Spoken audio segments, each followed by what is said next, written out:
Viewers, this is a Mega Times Now exclusive. Times Now and Times Now Navbharat's Group Editor-in-Chief Navika Kumar has interviewed Air India Chairman N. Chandrasekaran about the tragedy on AI 171 and the crash that claimed over 270 lives. She's asked the chairman the questions that India has been asking. No issues been spared, no concern left untouched. This is India seeking answers, seeking accountability, and crucially, the truth about what happened on June 12th. With 270 souls gone and many lives scarred, Navika Kumar asks, what is his message to the grieving families? The Air India chairman has issued an apology for the loss of 270 innocent lives. This is what he has told Navika Kumar. There is anger amongst the families. They are demanding answers. Many people are totally taken aback. And if I you must have read these stories too. There was the Joshi family. The father was settled in London, in UK, was coming back to pick up the wife and their 3 children. Those pictures have been there across social media, across various media. And the entire family was wiped out. Then there is the case of, there was Arjun Manubhai Patolia, who came to just give his wife's ashes away. She had died earlier. He'd left his 2 daughters, 8 and 12, back in London only to do the last rites of his wife. And now his children are orphaned. What would you say to them today? It is a extremely difficult situation where I have no words to express to console any one of them. I just deeply regret that this whole accident happened in a Tata-owned airline. And I feel very sorry. And all we can do is to be with them at this time. We grieve with them. And we do everything we can. You're watching the News Hour at 10, debate number 1 on Times Now, Super Prime Time. Let me introduce all of our guests who are joining us live. With us is Jitendra Bhaga, former ED, Air India. With us also is Captain Amit Singh, aviation expert and founder of Safety Matters Foundation. We have with us at the moment Captain Saurabh Bhatnagar, who's a former A320 pilot. Abhijit Iyer Mitra, senior fellow at IPCS, is also with us on the broadcast. Let me start first and foremost with you, Captain Amit Singh. He has spoken out for the first time, and Mr. N. Chandrasekaran, of course, issuing his apology, and certainly a number of questions that he has left, that he has answered. Is there anything that you feel that he has not yet spoken about? Because everything from the maintenance of the aircraft to the circumstances to the victims, he has addressed all those issues. Captain Amit Singh.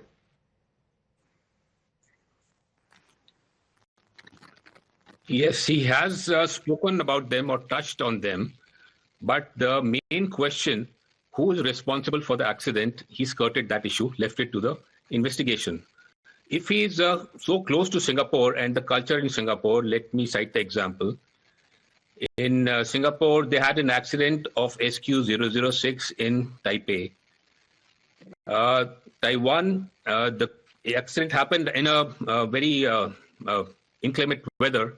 The aircraft took off from the runway and there were casualties.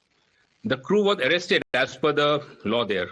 So Singapore issued one statement that it was our crew, it was our aircraft, we are responsible. Here, the chairman says, I don't know, it is for the investigation to decide. He takes no responsibility. So how is he the chairman? Where does the buck stop? So who's responsible then for safety? Somebody has to take responsibility for safety. We're not talking about blame, but safety of the airlines, the passengers, and the crew. So that is the biggest issue.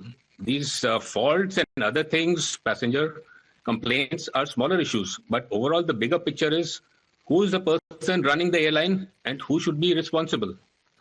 The CEO never came online. The group head of Tata's, who does not have very many answers, yes, we are looking into it. So kind of skirts all issues. There's no conclusive reply to any of the questions that if the CEO of the airline, the first CEO was a Turkish guy. And because of the hue and cry made in the, he had to withdraw nomination. Right. So he withdrew. And then had this Turkish technique. And then AirAsia had a link with the cargo agent who was linked with the Iranian terror agencies. So there is a Deloitte forensic report, which is still available. So all those things are there. There is a kind of a nobody is taking responsibility. Nobody is giving assurance to the passengers, which is done. The protocol is after an accident, the CEO comes in, who's a non-technical person, Right. and a head of safety, who's the person. Okay. So CEO gives the main line, and the technical person says the aircraft was airworthy, the crew were trained, so they have to give some sort of assurance. All Here right. the Let me take passengers are this- jittery, even more the crew is now jittery. Right. Let me take this question across to Mr. Jitendra Bhargav. Mr. Jitendra Bhargav, many questions that Captain Amit Singh says have been left unanswered. He believes that there should have been more accountability as far as Air India is concerned. And in this particular case, who then is to be held responsible when it comes to safety? Where does the buck stop is the question that he is asking. Your response to that? Look, let's put it this way. There is a management structure in any airline, in every airline. So when an accident takes place, you hold people accountable, number one, who are directly overseeing the safety element. Chairman is the highest level officer who takes policy decisions, is not engaged in the day-to-day operations of the airline. Now, wouldn't be proper for a chairman to start speculating to the cause of it. What did he say in the interview? Apologized. His heart went out to the victims. At this juncture, you can't go beyond and say, look, I think this could be a probable thing or the investigation. Can he get the inquiry or the investigation expedited? No, he cannot. There are multiple agencies who are involved in it. They will take a call on it. So I will not fault and say, look, this is where he's gone wrong. He should have had a longer chat. He should have spoken. And let me also put it on record here. He went and addressed the employees because at this juncture, post an accident, the morale of the employees has to be kept up. And he did that. Now I can go endlessly and say, look, this was wrong, this was wrong, this was wrong, this was wrong. A time will come when we'll have to have a say on that matter. But at this juncture, let the investigators do their job. All right. At this juncture, let the investigators do the job. And let me, in fact, bring in Captain Saurabh Bhatnagar on that note. Captain Saurabh Bhatnagar, many questions have been addressed. In fact, apart from the fact that he has apologized, even the question on the Turkish involvement of the agencies, etc., for servicing, he has come out and clarified that these were actually serviced, these aircraft were serviced by AISL and other agencies of Singapore Airlines, and they had nothing to do with the Turkish agency in any way. Do you think that that has set the record straight as far as, the huge amount of speculation for the causes, for the various lapses that was being discussed over the past week? I think that whatever I read in the documents and in news that this Turkish firm was doing the 777, not the 787. That's number one. Number two, what I've been feeling for the last, seeing for the last so many days, why there is a hurry to get an answer in the social media. They're looking for answer and the accountability. Let the investigation come out. It will be amply clear what exactly was the fault. Was there an air safety? Was there lapses? What was the technical error? Was it a human error? Was it a technique problem? What exactly? And what my request to DGCA and to all the people, this should come out clean. If some had to be rolled, it should be rolled. Whether it's an airline management or if need be, if the chairman of Tata needs to resign on that, he must taking the responsibility. But that will come once we get to know what exactly went wrong. Now, before that, you will start, casting, all the aspirations. What exactly has gone wrong? Whether it is lapse in the safety, whether lapse in the, maintenance issue, or there's some technical snags. How can anybody be sure that what exactly, because this is the accident which has happened for the first time in the country, and we are in a sort of shock. The families need answer that naturally, but is it too early? It's too early to say anything. So let's wait for the investigation because the black box, what they call the FDR, and Dreamliner has got an advanced, that's got, the enhanced airborne flight data recorder. That's a totally different one of its kind in Dreamliner, not there in any of the flight in India. So this has got two, one in the tail and one in the nose. It's a combined, it's a one unit other than the normal two. So I believe, and also it records data 10 minutes after the crash, for the power generation gone. So what I believe is that even after the crash, the recorder was on for 10 minutes under its own power, and exact cause of the accident got more than 2,000 parameters. All right, Devesh Agarwal also joining us on the panel. Abhijit Iyer Mitra is also with us. I'm going to request you to just stay on with us because we'd like to listen into another part of this interview. Viewers, you'd remember that Air India CEO and MD Campbell Wilson had told Navika earlier this month that some of the aircraft are sent to Turkey for maintenance activities. Given the sensitivities following Operation Sindoor, she had questioned the Tata Sons chairman on the Turkish link and whether the Dreamliners were sent there for maintenance. This is what he said. I want to ask you, the Turkish technique maintaining Air India fleets, that has been raised as an issue that could probably be the cause in this case. How would you respond to that speculation? None of the 787 Dreamliner aircraft, we have 33 of them. None of them are maintained by Technic. Predominantly, most of them are maintained in India by AISL or SIA Engineering, that is the engineering company, AISL, and SIA Engineering Company in Singapore. So these are the guys who are maintaining these aircrafts. They have nothing to do with any Turkish company.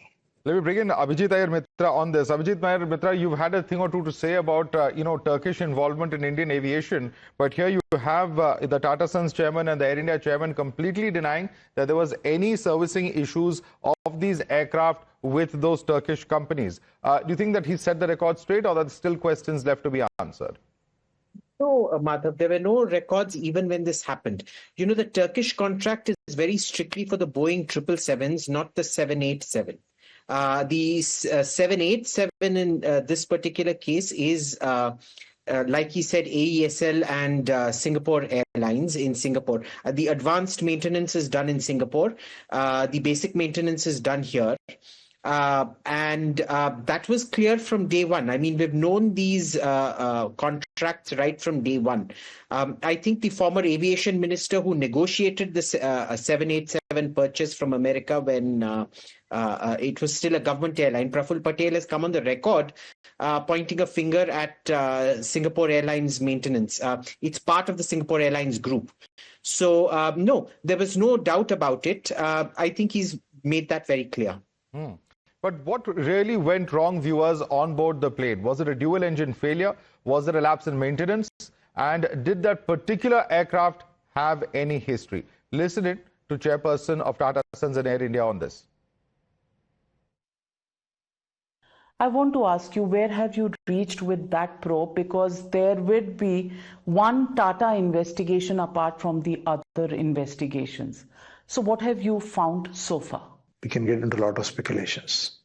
There are speculations about human error, speculation about airlines, speculation about engines, maintenance, all kinds. There are a lot of speculations and a lot of theories. But the fact that I know so far is this particular aircraft, A171, that particular tail, has a clean history. Has a clean history. And the two engines, both engines, the right engine was a new engine put in. The left engine was last serviced in 2023 and due next maintenance check in 2025 December. And both the engine histories are clean. When I saw that, I couldn't find anything with the team. Both the pilots are exceptional pilots. And the captain, Sabarwal, has more than 11,500 hours of flying experience. And the first officer, Clive, has more than 3,400 hours of flying experience. What I hear from our colleagues is they were excellent pilots and great professionals. So we can't jump to any conclusions. And there are a lot of theories, and you see them in YouTube, you see them in media channels, you see them on other channels, and a lot of experts. So all I would say is that unless we wait for the investigations to come through, and I am told by all the experts that the black box and the recorders will definitely tell the story. And so we just have to wait for that. And before that, it's very important not to jump into any conclusion. But DGCA has fined you in the recent past, over the last maybe year or so, where there have been several fines that have been put on Air India for different kinds of red flags and maintenance issues. And I can read out to you these. The DGCA put a 30 lakh fine because Air India and Air India Express did not meet operational robustness, maintenance related delays. There have been different kinds of fines. See, Navika, the point I am making is that what I am giving you, the information, is very specific to this tail number and these engines and this pilot and this incident. And any safety related issues, we take it very seriously. See, there are two things in the airline. One is very core, which is the safety, and there are other things that you have to do. And all I would say is that anything safety related, the first thing after we took over, and there are many things you yourself, there are many makeup issues that are there. Still, there are some IFEs don't work, some seats don't function. Okay, those are customer experience issues. We are trying to sort them out. They are different from safety issues. Anything that safety issues there, there is no way DGCA will allow us to fly. And with respect to this specific aircraft, what I have seen is what I have told you. All right, let me take that question across to Devesh Agarwal. Devesh, question being asked on the fines that Air India has had to pay, and he's of course addressed that question, but the question that still remains is that was there a culture of, paying the fines and getting away with it? Because, some experts would argue that perhaps changing those parts were, something that is very expensive. And also we've seen the kind of maintenance issues within the cabin and a number of complaints that have come in. Of course, I'm not saying that necessarily reflects on aviation safety, but there are questions surrounding that. Devesh. Good evening, Madhav. Thanks for having me. Just to let you know, incidentally, Captain Amit Singh mentioned Singapore 6. I was actually booked on that very flight that crashed. I changed my ticket 48 hours before. I have been sort of in that situation too. When it comes to not changing parts or anything like that, I do not believe, even in its worst time, Air India ever had a culture of sending out what I would call as an unsafe aircraft. The interior of the aircraft does not have any relation to the flight or the other elements of the aircraft. Passengers may be uncomfortable. I understand. Things might be creaking. I understand. But the safety of the aircraft, the airworthiness, as I would say, I do not believe Air India has a culture of this thing, sending out unsafe aircraft. And when it comes to GE engines, the entire 777 fleet of Air India is powered by the GE90. These Gen X engines, which are on the Air India version of 777s, because there's also a Rolls-Royce Trent engine available for the 787. These are all GE, if you see, has got a major setup in Mihan, which was all part of that deal that Air India made. These were part of that offset program. GE has set up a maintenance engineering center, and it's a very competent center with the one in Nagpur. So I don't believe that Air India has that culture, number one. Number two, I genuinely feel that Mr. Chandrasekaran is concerned. One can make out his sincerity. Nobody doubts the Tata's desires to run a safe airline, a good airline. I think what is happening is that there is kind of a slip between the cup and the lip when it comes to transforming intent into operations. And that's where I think Air India needs to improve. All right. Let me bring Captain Amit Singh on that. Captain Amit Singh, do you agree with that perception that at no point was an unsafe aircraft sent out? And that's perhaps the point that is being underscored by the Air India chairman as well. So I'm not speculating. I'm going as per what is there in the public domain. So Air India had leased some aircraft from an American airline, and they were flying from US to India. And one of the pilots refused to fly, cited safety concerns regarding the oxygen requirement, which was less than required. That pilot was sacked without a show cause. He has fought a case in the High Court, and the High Court has directed the DGC to investigate. There's another pilot who had written to Mr. Chandrasekaran about training issues directly and how safety would be affected. He was also fired without a show cause.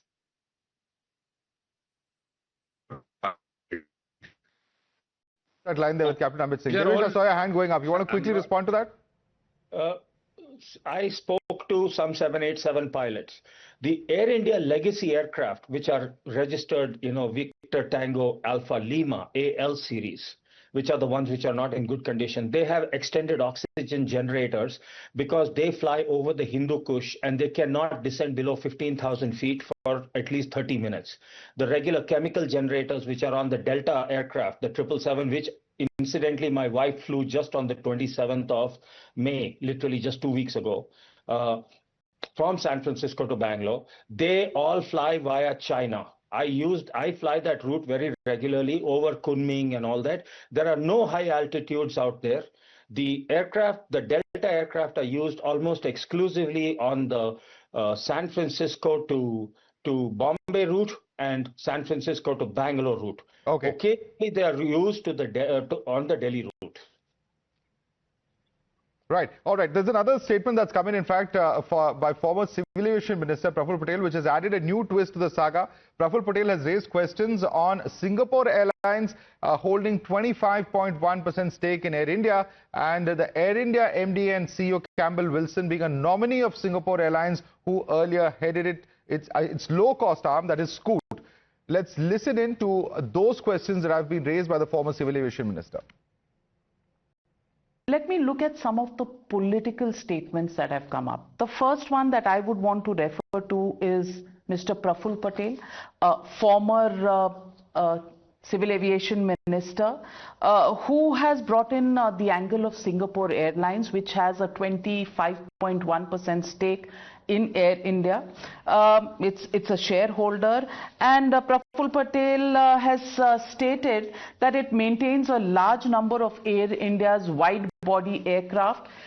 They have been silent so far. This is what Mr. Praful Patel said early today on his social media account. Since then, they put out a statement, Singapore Airlines, that they have been in touch. I want to ask you, were one of the engines serviced by Singapore Airlines and their engineering division? And why have they been silent so far till Mr. Patel's tweet? See, I can tell you, Singapore Airlines have been a great partner. And since we took over, they have helped us in many dimensions. Even some of the safety procedures, the best processes, we have taken from Singapore Airlines. We have taken it from Vistara. And many of the processes where we needed best-in-class benchmarks, they have helped us. The fact that your CEO of Air India is actually a nominee of Singapore Airlines does raise a few questions. No, CEO is not a nominee of Singapore Airlines. In fact, when the CEO was hired by me, he had to quit Singapore Airlines and join Air India as an employee. And that time, Singapore Airlines did not have a stake. We owned 100% of Air India. And then when the Vistara merger happened with Singapore Airlines, with Air India, then Singapore Airlines got their 25% stake. So he is not a nominee of Singapore Airlines. All right, that's a response coming in to the questions that have been raised by Praful Patel. I'd like to thank all our panelists for joining us. Jitendra Bhargav, Captain Amit Singh, Devesh Agarwal, Captain Saurabh Bhatnagar, Abhijit Iyer Mitra stay with us for debate number 2.